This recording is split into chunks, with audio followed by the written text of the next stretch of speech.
This lady said she's dying and no doctor, no prophet or no native doctor can help her or can save her. She said it's been almost 4 months now that she met a guy in town and the guy was so handsome. So when the guy approached her, she was even surprised that a handsome guy like that can approach her. So one thing led to the other. They started talking and all that, and then that guy took her home that night because she felt, well, if she lets a handsome guy like that go, maybe she might not meet someone like that again. So she agreed and went home to the guy's house that night.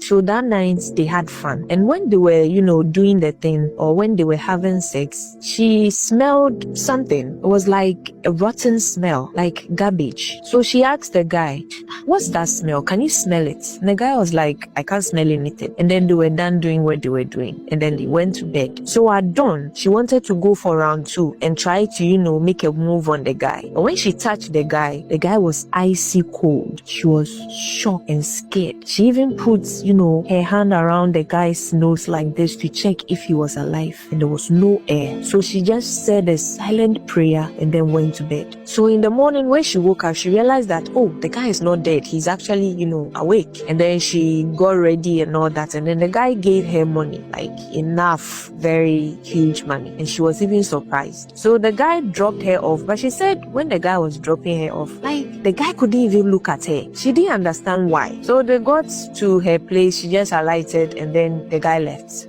So when she got home, she tried calling the guy's number, but the guy has blocked her. So she didn't care. She was like, well, at least I got huge amounts of money from this. So if our short relationship is going to end like this, I don't care. At least I won't feel like I've been used. So that evening, she actually sleeps with her sister in the same room. So that evening, when she was sleeping, at dawn, she woke up and she could perceive a smell of blood, very pungent one, very heavy in the room. So she woke her sister up and was like, can you smell it? Can you smell that blood? I can smell blood. And her sister was like, no, I can't smell anything. She said, okay, and then went to bed. But in the morning, she had somebody waking her up, beating her, waking her up. And when she woke up, she opened her eyes. Her sister was looking at her with a disgusted face. And she also realized that the windows were open, the door were open, like the doors were open, everything was open. And she could perceive that smell, the blood again. And then her sister was just looking at her like that. So she looked at her fingers, like her hand, and realized that there was blood on her hand. And then she checked and realized, okay, so the blood smell was actually coming from her. And she thought,